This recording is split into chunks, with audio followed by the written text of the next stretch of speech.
Hello, everyone. My name is Aaliyah Hirji, and I'm a junior from Novi High School here in the state of Michigan. Welcome to our 2020 Tech Series, and thank you for joining us. Hi everyone, my name is Monty Nima and I'm also a junior at Novi High School. We are so excited to be here today as the moderators of this panel. Today, we have our inspiring speaker, Stanton. Caitlin, would you be able to tell us a little bit about yourself? Of course. Thank you for having me. So my name is Stanton. I just recently graduated from Cornell University and will be pursuing my Master's of Engineering in the fall, with both my degrees being in electrical and computer engineering. Currently, this summer, I'm a hardware engineering intern at Lyft, specifically working on their autonomous vehicles department. And I've had different internship experiences before. I've interned at Microsoft and Qualcomm as in more software engineering and electrical engineering roles. And even before that, before I went to college, I was involved in Girls Who Code and Built by Girls, and a lot of women in tech programs. So I've been lucky enough to get the opportunities to learn how to code, but then I've also been lucky enough to have communities to uplift me along the way, which has been pretty formative in my tech career so far. Well, that's great. That's good to hear. Would love to learn a little bit more about your major and the tech field in your major. Like how did you choose your major and sort of what other options are there in tech since you have like a lot of experience with this? Yeah, so I'll first start with how I chose my major. I actually, going way back, I, in middle school, thought I was going to be an architect. That was my thing. I really enjoyed buildings because I'm from New York City, so I really enjoyed looking at the skyline. And so because of that, I joined this program called Architecture, Construction, and Engineering Mentorship, which is exactly as it sounds. It was high school students who came together with experts in architecture, construction, engineering to develop a plan for a building or a different plot of land, just to like kind of understand more about the building process and all the different parts that go together. And so I originally started out being more focused on architecture, but then I started learning more about like what it takes to be an architect and how the schooling process is definitely very difficult. But then the main turnoff for me was the fact that you have to take a test to get a license, and you can't even do that immediately. So unless you have this license, you can't sign your work. And I'm someone who very much likes putting my name on my work. I like getting credit where credit is due. And I was like, but I'm good. I'm fine with that. And so I became more interested in engineering just because I was like, okay, you can still be an engineer and work on buildings. And for me, like buildings just seemed like a very tangible impact on the world because you could see it immediately. It's something that everybody can interact with. And so as soon as I decided that I was interested in engineering, my parents read an article or something saying like, oh, CS is the new skill for people who are in engineering. And by that point, I had taken an intro to computer science class in high school because we needed to take one to graduate, and I absolutely hated it. I did not like learning it at all, just because it seemed not super applicable. It was all about like modeling and stuff, and it wasn't something that I was really interested in, so I knew that wasn't my career path. But after reading this article, they saw Girls Who Code, which had started the year before, and they were excited. They were like, you get to learn computer science, which is a very marketable skill. It's a free program. Like you get something to do with your summer. You get like professional connections. And I was not hype about it, but I signed up just because, you kind of just appease your parents sometimes. You're like, sure, I'll sign up for that program. And that was just kind of the start of me being interested in tech. I really thought it was going to be just like a summer school kind of thing where they lecture at you and then you have homework and just like not very fun. And considering I went to like a pretty tough high school, I was like, summer's the only time for me to, calm down and stuff. And I was completely wrong. My first week, I had a lot of hands-on learning. I got to know my fellow classmates super well. And over the course of those 7 weeks, we learned about the foundations of coding. We also bonded with each other and went through like the highs and lows of actually going through these projects and learning these different concepts. And like from then on, I kind of realized that tech was the place for me just because there's so much you can do with it. And the one facet that really stuck with me was hardware. We worked with like robots, programming robots in Python 1 week. And I thought it was really cool just because you can see not only just the effects of your code, like you can on a website or an app, but you can see it just like in a tangible product, right? You see this robot spin around and you're like, I did that. And for me, I really liked that because it showed that you could touch both the hardware and the software. And so when I was learning in college, or before going to college, when I was learning about majors, I was interested in either computer science or electrical and computer engineering. And so because I was interested in hardware and I was interested in more application-based stuff, so actually learning skills to build rather than prove that things could be built, I decided to go through the electrical and computer engineering path.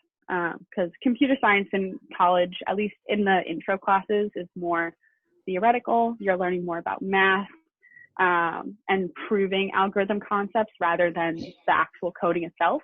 And obviously in later classes, you can learn more of the application, but I wanted to kind of hit the ground running and start building things immediately. And so the really nice thing about electrical and computer engineering is that you have so many different fields. It's kind of like the same in every tech major. There's a lot of different things you can do. But in ECE, you can go the electrical route. So it's learning more about circuits or how power is distributed to different systems, or like how a chip is actually made. So the semiconductor level, like materials that go into an actual chip. You can go the computer engineering route. So you're learning how to make a computer more efficient, to make a better processor, work with like different levels of architecture within the computer, lower level programs and like embedded systems. So systems that are like physically embedded into another thing. So this could be like a medical device. It can be like an Internet of Things device.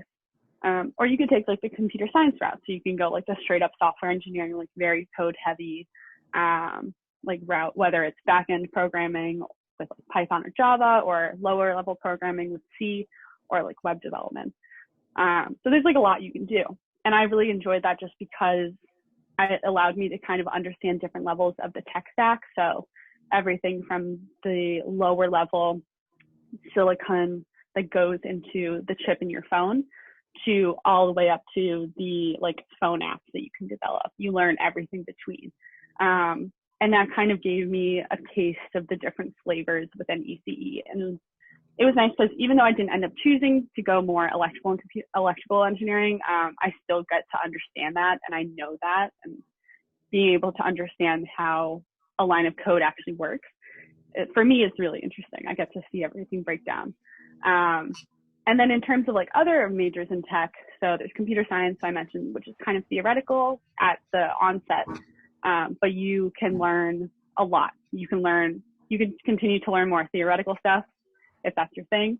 But you can also understand how to program back-end, front-end, kind of the same as the computer science route in electrical and computer engineering. You basically can learn any type of programming, any type of language, and it's more about understanding how to apply like programming concepts. And then other fields within tech are information science. So it's kind of similar to computer science in that you're learning how to program, but you're learning to do it in a way that's more tied to fields outside just math. So it could be tied to policy, so like different ways of ethical programming. It can be tied to like data science, so how to interpret different data sets and visualize them so that people can actually understand what's going on. And so a lot of people go that route if they also want to interface in more of like a design route or product management or something like that. And then there's the other main tech major at Cornell is operations, research, and information engineering. And so that's more about understanding the logistics of how to manage a supply chain. So help manage like a company or something, or deal with spreadsheets and like formulas and interpreting data. And the really nice thing about all of these is that as long as you take like a foundational class in like Java or math or physics or something like that, you kind of have the skills you need to get a role in any of those fields.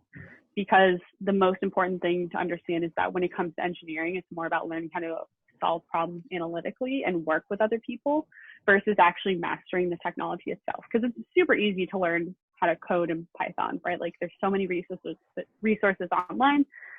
It's more important to understand how to approach a specific problem. And if you do that with an ECE mindset or a CS mindset or an IS mindset or whatever, you still have that capability. And that's what's honestly, like, to me, one of the most intriguing aspects of tech, that you can kind of come from any background and be able to solve a problem in a different way, but ultimately be able to voice your solution, having taken like the knowledge from your background and your experiences, whether that's from a super technical perspective, from a theoretical perspective, or what have you.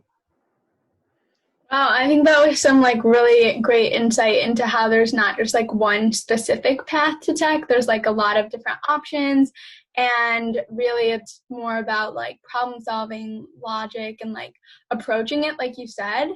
So you mentioned a little bit about like your experience with internships. So what has been like your experience with the software and hardware experiences at like any type of companies? Yeah. So as I mentioned, I'm a current intern at Lyft. So I just started this week. So hopefully it goes well. We'll see. I've liked it so far. But I'll speak more to my previous experiences. So my two major internships that I've had are Microsoft and Qualcomm. I've had smaller internships before that, but those are the two most formative ones.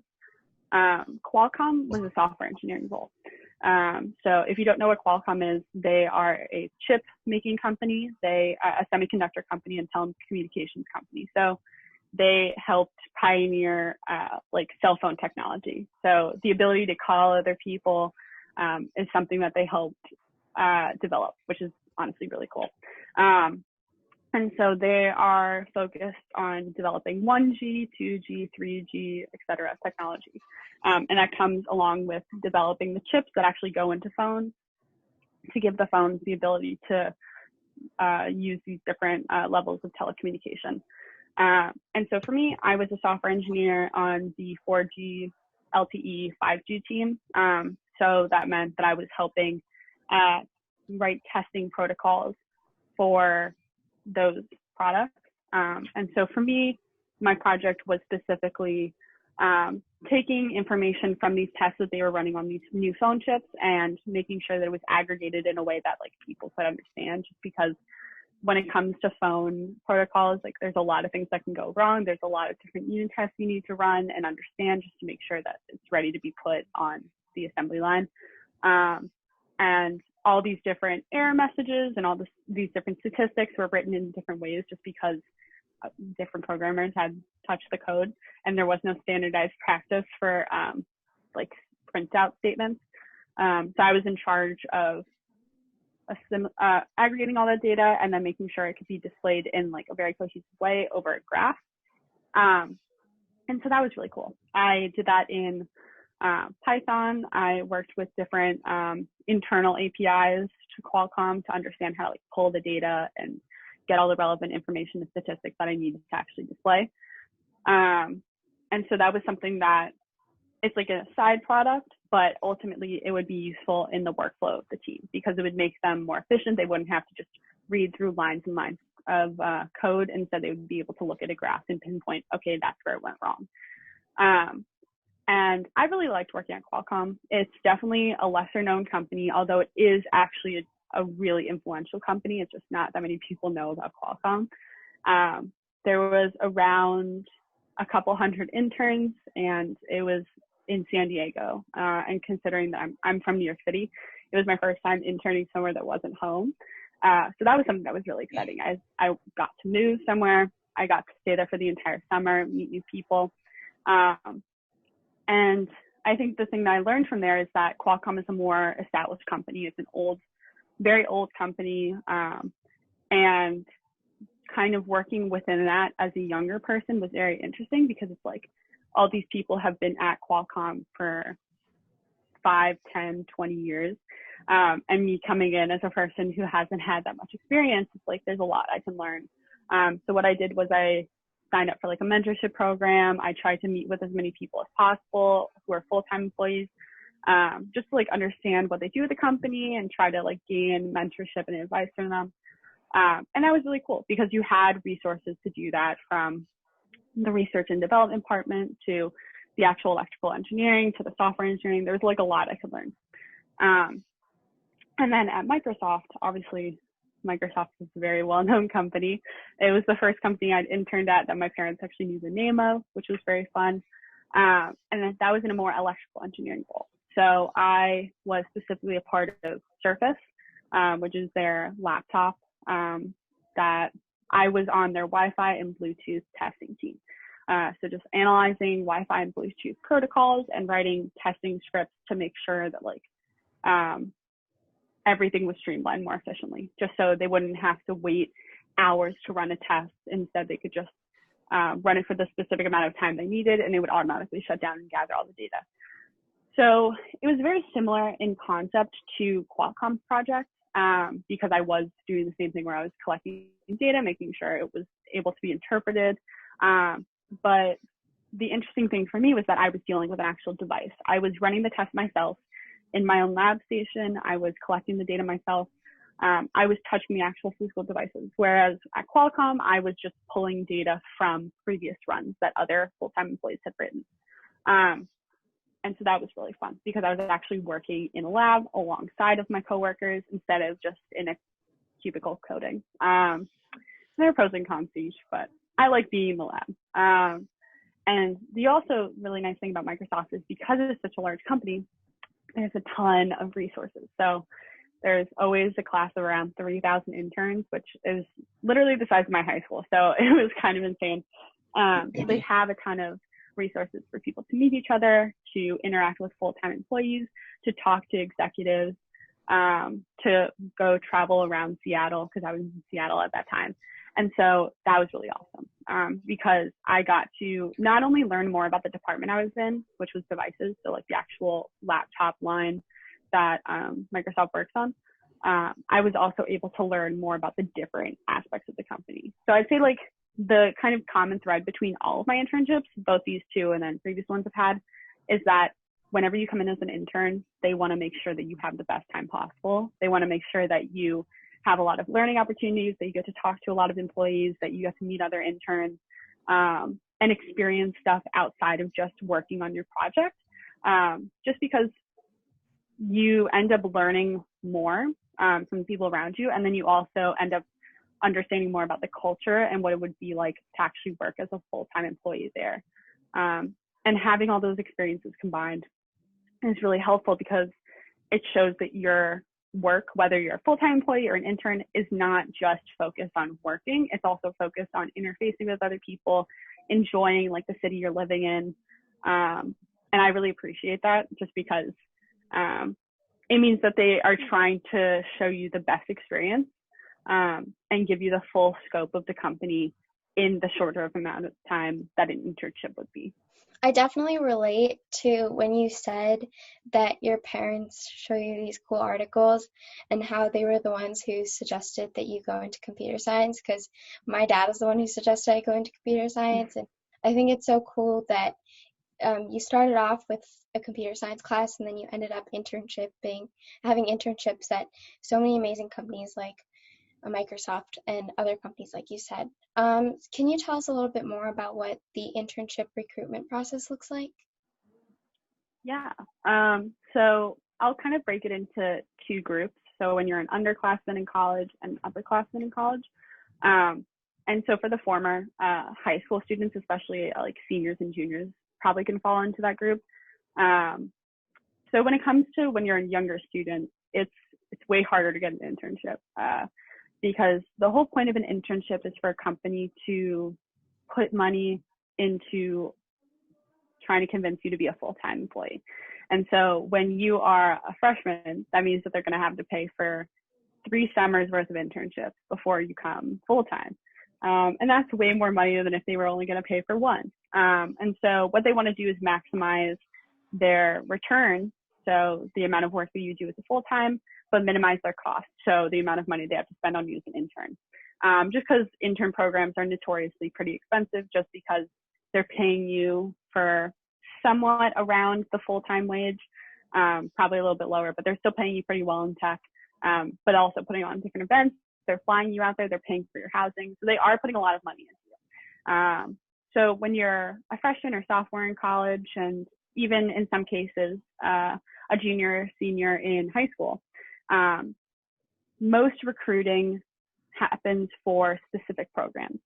So there'll be programs for high school students or programs for freshmen and sophomores where it's known that they won't have as much experience.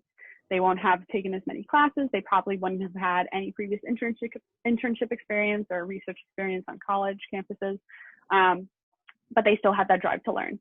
And so companies want to foster that. And places like Facebook or Microsoft or Twitter, they have these specific programs dedicated to these younger students to run a more boot camp-esque kind of thing, rather than giving them a lot of autonomy and being able to touch actual working products. So when it comes to recruiting when you're younger, it's more about proving that you do have some skills. You've taken some classes, you understand some coding languages, you've done some work on your own, but more proving that you're able to adapt, that you're willing to learn quickly, and that even though you're younger and have less experience, you still can make the most of the internship and gain a lot and provide a lot to the company in whatever project you happen to be working on. For juniors and seniors, you have a little bit more to prove just because they know that you've been taking more classes. And especially if you have dedicated recruiters for your college, they know what your class track should look like. So they understand like, oh, you should have taken physics by junior year or something like that. So they kind of have an idea of what previous applicants have done. And so they're able to compare your resume to theirs, which is a pro and a con. So a pro means that they know a little bit more about the school. They know a little bit more about like the level of classes you're taking. And the con is that there are expectations, and sometimes in college you don't always meet those expectations. You might have a different path. You might take classes a little bit later, a little bit earlier. You might switch your major later, and so you're kind of like off on a different foot. And so that's why in junior and senior years, it's really important to just show like your skills. So whether that's class projects you've done, internships you've had, research experiences you've had, side projects you've done as well. It's more important to show you can actually take the information you've learned and place it and put it together in an actual working product. And when it comes to the recruiting process when you're older, it's very similar to the recruiting process when you're younger in that you're probably going to have like a behavioral interview or a technical interview. But it's more focused on making sure that you're placed within a specific team that you can work for really well, or like for a project that you should theoretically be interested in. They're trying to place you more for a role that you would theoretically want when you're going full time, because you're closer to graduating. So yeah, there's like a little bit of a difference. And obviously there are some older students who might fall into the first category just because they have a different track. Like they might have taken CS classes later, they might have changed their major later, things happen. And there also might be younger students who are a little bit more accelerated, so they fall into the first track. But typically that's what ends up happening, is that there's this divide between younger students and older students. And most of the time it's just because the company does not want to spend as much money to retain younger students. And something that I do want to preface, like any other internship conversation with, is just there's a lot, especially at Cornell, there's a lot of expectation that you're supposed to have an internship every summer, that you're supposed to be doing something with your time. But that's not honestly as important as people think it is. There are tons of colleges, there are tons of people out there who didn't go to college, who might not have internship experience, who maybe graduate and go directly into a full-time job. They don't necessarily have internship experience to preface that, and that's totally fine. There are expectations at like some higher level institutions where they expect you to have an internship every summer, but if you don't get one, it's not at the end of the world. It's more important to make sure that what you do with your summer is something that's valuable to you, whether that's getting an internship, but it might be working to research under a professor. It might be working on a side project of your own. It could be taking classes. As long as it's something that gives you skills that you think would be useful and gives you some experience that you think will be helpful in the future, that's the biggest thing. And if that's not an internship, like that's totally fine. Even if you're an older student, if it's not an internship, it's totally fine. Just because at the end of the day, you want to make sure that whatever you do, you're passionate about and actually taught you something. So it is good to get internships. Like, I'm not saying it's bad. I love interning. I love working for different companies and obviously making money along the way. That's pretty dope. But I do want to make sure that people know that it's not the end all be all if you don't get an internship for the summer. I think that's really insightful on the differences between internships in the different years of college. Our next question for you is, what does a typical week look like for an intern? Yeah. So obviously it depends on your team. It depends on the size of the team you're working for. It depends on the company. But typically an intern's week will consist of a couple different things. So there will be work-related endeavors. So your team might have stand-up meetings. So these are meetings where they check in with each other, identify things that they've accomplished, any obstacles they faced, tasks for the future. And this is just so even if you're not all working on the same thing, you kind of have an idea of where everybody else is at, especially if you're working towards one cohesive product at the end. You might have meetings with your mentor or manager. So those are more one-on-one to identify your specific project, understand how you're doing, what you need, if you need to meet with any other people to get your project done. And then also just like times where you're actually working on your project. So sitting down and coding, maybe going to the lab and getting data. It really depends. And this could be something that you do independently, but it also could be something that you do with other interns or with other employees, depending on like what your project requires. And when it comes to completing work, like asking questions and setting up meetings with people and asking people to accompany you to actually do certain tasks is not out of the question. They totally expect you to ask questions just because you are a young person, you don't know everything. And even full-time people don't know everything. So making sure that you do spend time working by yourself, but then also balance that out with the amount of time you spend working with other people is really helpful, just to make sure you're as effective as possible and actually learning along the way. Other things that interns spend their time doing are actual intern bonding events. So this is especially more prevalent in bigger companies just because it's harder to meet everybody. But they might have lunch and learns. So these are things where they bring in executives or senior engineers or senior like product designers or other employees to talk to the interns during like a lunch session. They typically give a presentation about what they're working on, like a skill or something, just so the interns can learn a little bit, especially from like executives, since those are people that you're probably not going to have just a random coffee with. They also will have other like educational intern events. So you might have workshops to go to. There might be just speaker series in general or like Q&As with other employees. So they just basically want to make sure that you're getting an educational experience, even if it's not specifically pertaining to your project. Then there's also like social events. So maybe you'll go bowling or go to a baseball game, or you'll have like a game night or a scavenger hunt or something like that. Or maybe they'll break you up into, this is something that they're doing at Lyft right now. They're breaking this into families. And these are smaller groups of interns where you meet bi-weekly and you have different social events like game nights and movie nights and stuff, just so you get to know a smaller subset of interns. And at smaller companies, obviously these social events are for everybody, but at bigger companies, they'll have events both for everybody, but then also for these smaller groups, just so you have more time to make connections. And then lastly, Interns Week, typically in normal circumstances when there isn't a pandemic going on, you spend a lot of time actually exploring the place that you're working in. So like I've worked here in New York where I'm from, but I've also worked in San Diego and Seattle, and if things went normally, I would be in Palo Alto right now. And so what I encourage every intern to do is to just explore the city around them, explore the places around them. So in Seattle, we had a car, so we'd drive to Portland or to Canada or go hiking or go to the beach, go downtown to the Seattle area and kind of understand more about your environment. Because if this is the company you enjoy, and if this is a culture you enjoy, if you like people, you want to also make sure that you like the environment. So like for me, for example, when I was working at Qualcomm, I was at San Diego and I did not know how to drive at the time. I did not have my own car. And San Diego is also like a very spread out kind of place. And so for me, it wasn't very insightful. Like I didn't really get to know a lot about the area. I had to drive around a lot with my friends. I didn't get to go downtown as much as I wanted to.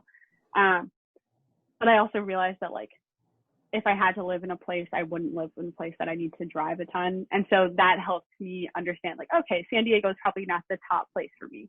And had I not driven around and explored, I probably would have been fine with living in San Diego. Obviously, it's a great place, but for me, like it's not the perfect environment if I were to choose. And so it's always really important to make sure you have that balance between going to work and actually working on your project, learning other things on the job, making new friends with different interns, and then also just like getting to know the place that you're living in. And obviously there's some weeks where you have more work to do, more educational opportunities, more time to hang out with interns. But I'd say a typical intern week will consist of some combination of those four things. I love that it's like so many different aspects that like I hadn't even thought of before. And I love that there's like a social aspect where you can like meet new people and you can also like explore your environment. Like you said, that's a really important thing. And I really like that I hadn't thought before that they have like so many programs to make the internship process as helpful as possible. So what do you think of, like, I know you're not, you're a recent graduate, so you're not going to a full-time job just yet, but what do you think about the transition from an internship to an actual job? Yeah. So the thing that most full-time employees joke about is that interns get a lot of opportunities. They have, as I mentioned before, a ton of events scheduled for them. They have lunch and learns and executive talks, and they get to go bowling with their interns, and they're all paid by the company. And that's pretty awesome, right? Because what they're trying to do with an internship is kind of lure you into the company. And that sounds kind of sketchy, but what they're trying to do is make sure that you feel enticed to come work for them, that you really enjoy the work, you enjoy the culture, you enjoy the people. And by giving you all these events, it's making sure you have as many chances as possible to understand if you do want to work at that company. So they definitely throw a lot more money and resources at you when you're an intern, just because they're just trying to make sure you come. But then once you're full-time, it kind of depends on the company, right? So most companies have like a new grad hire program. So it's making sure that you know other people that you've been onboarded with at the same time, that you get to know people who are also around your age or college age, because especially in tech, a lot of companies have older employees. And so it's nicer to have older employees to look to as mentors and friends, but then also have people your own age who you can actually like hang out with. Just because like for me, when I was an intern, like a lot of the teams I've been on have had people who are like parents, and I'm in my 20s. Like we're not at the same stage of life. So it's nice to talk to people who get it, who understand you, to like a social extent. And so they have that. And they'll also try to do something as similar to the intern program, especially for those people who haven't interned before. And they'll put on events just so you get to know a little bit more about the company. But when you're a full-timer, it's more about understanding the work for the long run. So they might have you go through different trainings, workshops, just so you know how to use tools more in depth, because they expect you to be able to work more autonomously. Obviously, asking questions is always okay, but they expect you to have some level of being able to work and figure out problems by yourself. So you might have like a person to help you, like a person who helps with your onboarding who's also on the same team, but because they're also a full-timer and you're someone who has graduated and has enough skills to get that job, they want you to try to do as much on your own as possible. So that's another difference. Is like there, especially when you're when comparing to like younger interns, there's a little bit less hand holding and more of an expectation to be able to get stuff done by yourself. You kind of just have more responsibility. Like you might be tasked with setting up your own meetings, making your own presentation slides, and handling like both the engineering and business side of whatever your product is. It just is a lot more responsibility on what you're supposed to do, because you don't necessarily have a mentor kind of alongside you the whole way, just like guiding you about what to do and who to reach out to and what resources to look at. And obviously you can always have a mentor on the side, but they have more of an expectation of you. So yeah, from my perspective, obviously I'll be going into full-time next year, hopefully, fingers crossed. It's more of a thing where you have more responsibility, but that honestly means that you can have more impact and you can have more say about what you work on. You can maybe present an idea for a new project or a new product that you think would be useful.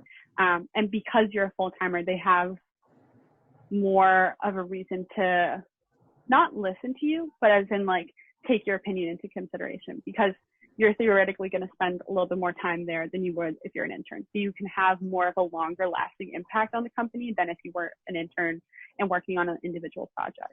Just because most internships don't give you the chance to like come up with ideas and propose new things to work on and new features.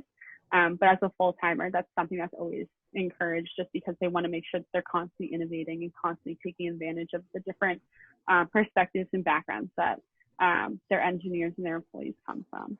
So yeah, overall, I'd say like the difference between internship and full-time is that internship, it's more of like getting to know your environment, getting to learn a lot, and kind of helping, being guided along. Whereas as a full-timer, you're still learning and you're still meeting people, but there's more of a push to be independent. And then also there's more opportunities for you to have a longer lasting impact on the company with your own ideas. I think that the aspects of both internships and a full-time job, both of them have like really cool pros to them. Also, interviews are a crucial skill in the workforce. So our next question for you is, do you have any advice for students in terms of interviews? Yeah. So to give it an overview of what the different types of interviews, there are typically two types. There's behavioral and technical. So for behavioral, it's mainly asking resume questions. So like, what kind of experience did you have? What skills did you learn? What would you do if you were in this situation? And it's a combination of understanding your experiences a little bit more, but then also potentially seeing how you would fit within the team, the culture of the team. So when it comes to those questions, when it comes to experience questions, so understanding more about your resume, it's important to make sure your resume doesn't say everything. It says enough to show your impact. They can understand generally what your skill set might be, but you don't want to be reading directly off of your resume, right? Just because they can read. Like it wouldn't be a useful way to spend your time. So making sure that you have facts about the internship experience or research experience or class you took that you can bring up in a situation is very helpful. So some typical behavioral questions are like, what was the most impactful project that you worked on? Like, what is the most important skill that you've learned? What is the hardest team experience you've gone through? And having in your mind experiences that you can immediately draw from instead of just like waiting for a couple seconds and then having to think about an idea is very helpful, just because it shows that you have prepared, but then also you know your experiences. Like you kind of understand how they've benefited you professionally, and you can immediately speak on that. Then when it comes to like culture questions, so like how would you react in this scenario? Like what do you think is important in a teammate? It's really important to think of those questions beforehand, just because they're a little bit more vague. It's a little bit more up to your interpretation. You don't have necessarily your resume to rely upon. And so it's one of those things where it's important to sit down with yourself and kind of understand what's important to you. So know who your role model is in terms of your life, but then also maybe being an employee. Like, what kinds of people do you enjoy working with? Like, what are the qualities of those people? If you were working with a person who was a little bit belligerent or maybe dismissed your opinions, like, how would you handle that? So think about theoretical things and try to quantify or qualify them in terms of personality traits or actions that you would concretely take. And in those kinds of questions, it's super important to be authentic.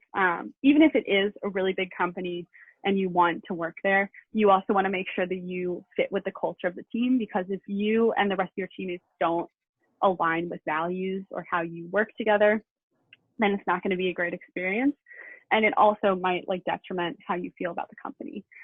So be authentic, because the interviewer will be able to know if you're lying, if you're not as passionate about something. They'll be able to tell just because they've been interviewing for a long time. So just make sure you stay true to yourself. And then in terms of technical questions, these are going through like maybe different math problems, different coding exercises, maybe like a hardware problem, depending on the role you're in. They're typically catered to what skills your resume indicated you have. So if you indicated that you took a Java class or you worked on a project with Java, they might ask you a kind of data structure related question.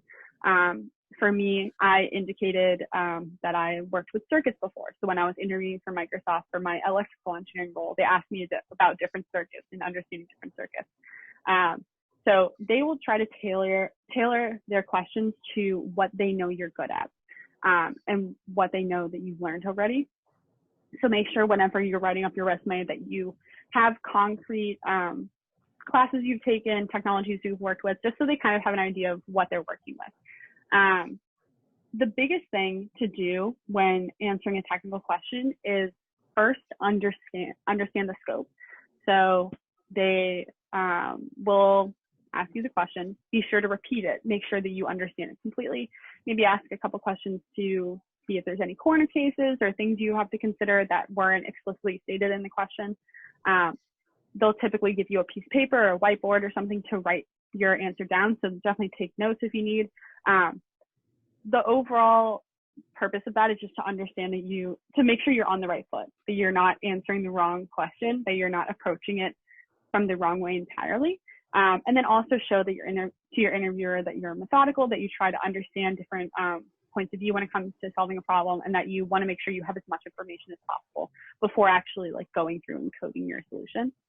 Then when it comes to actually making like your solution, you want to make sure that you constantly are talking.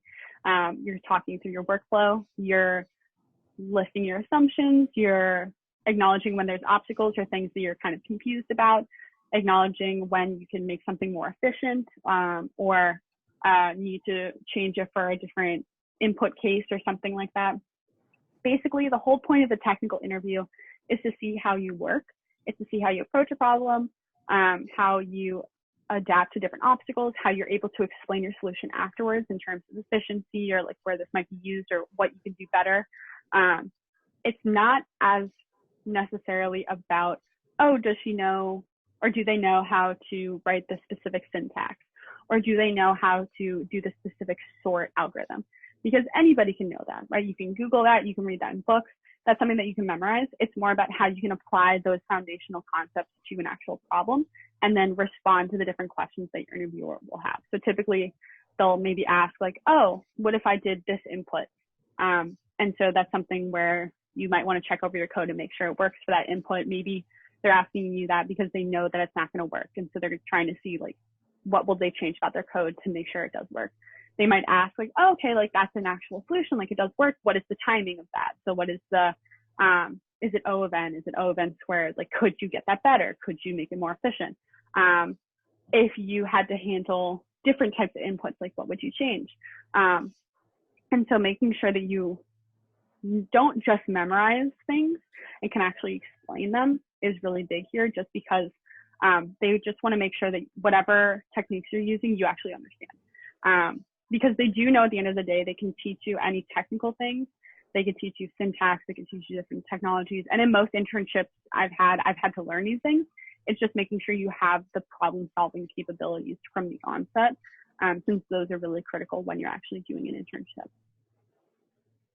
I thought that was all really great advice in terms of like interviews. I like going into this, I hadn't known that there were two different parts of it. Like there's like the technical side, which is like where you actually have to use your like skills to solve an actual problem. But then there's also like the resume part, which I think is really unique and you can showcase yourself in both aspects. Overall though, thank you so much for just being a part of our panel. Like we learned so much from you, and I think it's just really amazing to see all the insight and advice you brought here. Thank you, Caitlin, for giving us so much great advice, and thank you everyone for joining us, and we hope you learned a lot.